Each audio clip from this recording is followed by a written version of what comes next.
इसलिए सूत जी ने कहा विरक्तो वैष्णवो विप्रो, ब्राह्मण होना चाहिए।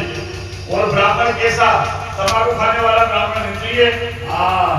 विरक्तो वैष्णवो विप्रो, वेद शास्त्र विशुद्धिकृत, जो वेदों का ज्ञाता हो, जिसने शास्त्रों का अध्ययन किया हो, जिसकी दिनचर्या बहुत अच्छी हो, जिसका खान पान शुद्ध हो, जो वाकई में ब्राह्मण हो, उसी से भागवत श्रवण करना चाहिए। और दृष्टांत कुशलो धीरो, बीच बीच में छोटे मोटे दृष्टांत भी देना चाहिए, लेकिन दृष्टांत किसी सेठ सेठानी के नहीं होना चाहिए। भगवान से संबंधित, भक्तों से संबंधित ही दृष्टांत होना चाहिए। ऐसा वक्ता से यदि हम कथा सुनेंगे तो निश्चित हमारा कल्याण होगा। इस तरह से सूत जी ने कल कथा सुनने के नियम भी बताए और इस तरह से भागवत महात्मा को कल पूरा किया। अब आइए हम और आप मिलकर के आज से भागवत कथा प्रारंभ करते हैं। कल जो कथा सुनी ना आपने, वो तो महात्मा की कथा सुनी, केवल 6 अध्याय की कथा थी। आज प्रथम स्कंद से कथा प्रारंभ हो रही है।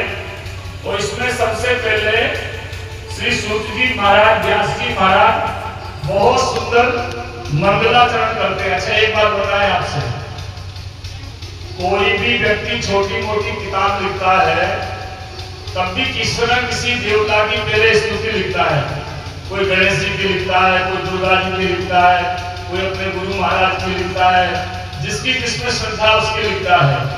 लेकिन व्यास जी ने 18,000 श्लोक लिखे, 12 स्कंद है, 335 अध्याय है।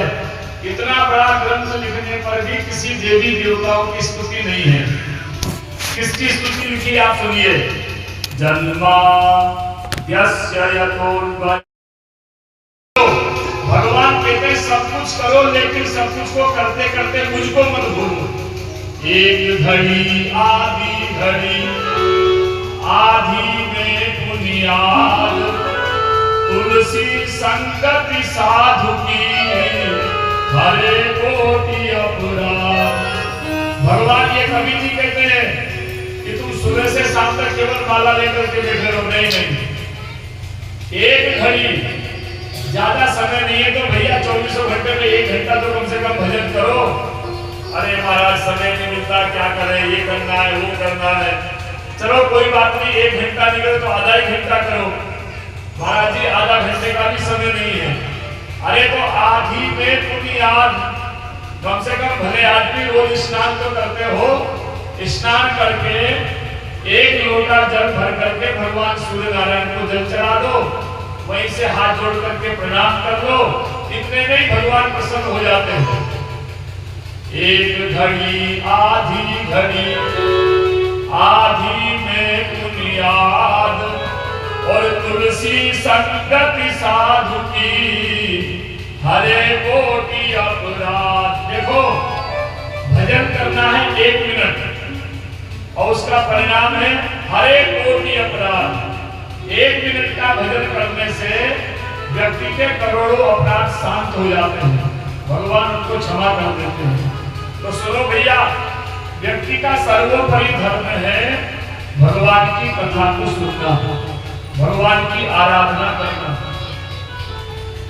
तुमने दूसरा प्रश्न किया था कि हम किस देवता को माने और किस देवताओं को पूजन। बच्चे इसकी थोड़ी आवाज ज्यादा हो रही है, थोड़ी कम करो उसका।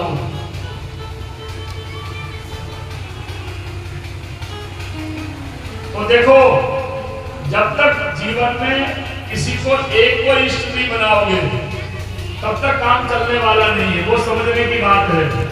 सबको मानना है, हमको राम जी को भी मानना है, कृष्ण को भी मानना है, दुर्गा जी को भी मानना है, बांके बिहारी को भी मानना है, लेकिन जीवन में कोई ना कोई एक इष्ट बनाना पड़ेगा।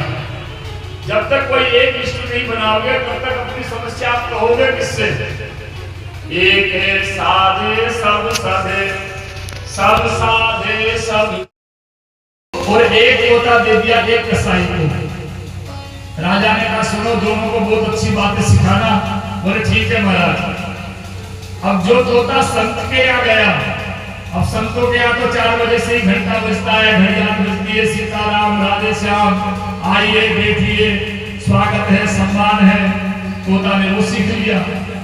और जो कसाई था उसके यहाँ तो सुबह से शाम तक लाओ, पकड़ो, मारो, काटो, लूटो, ये उसने सीख लिया। अब 6 महीने बाद जब राजा आया तो राजा की इच्छा हुई कि चलो देखते हैं सब इन्होंने क्या सिखाया।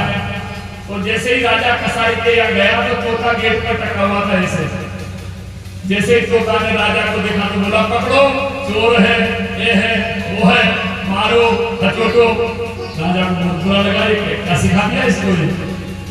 राजा फिर गया संतों के यहाँ, तो वहां भी आश्रम के गेट में तोता टका हुआ था। जैसे इस तोता ने राजा को देखा, बोला आइए राजन, आपका स्वागत है, बैठिए, जल पीजिए, मंदिर में ठाकुर जी के दर्शन करिए, दान भोग करिए। राजा को बहुत अच्छा लगा। अब राजा ने दोनों तोताओं को अपने पास बुलवाया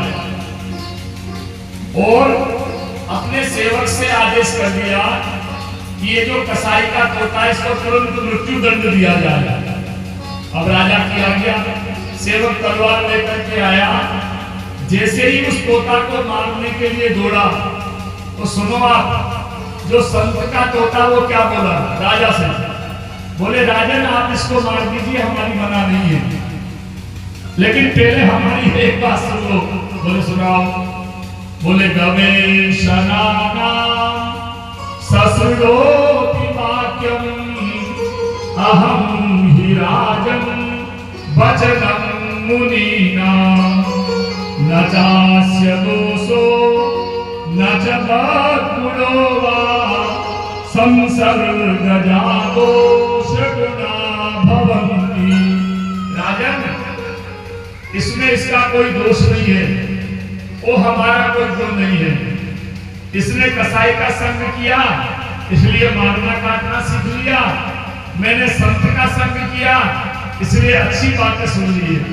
इसलिए सुखदेव जी कहते, बोले परीक्षित मन को बस में करने के लिए संग जीतना बहुत जरूरी है।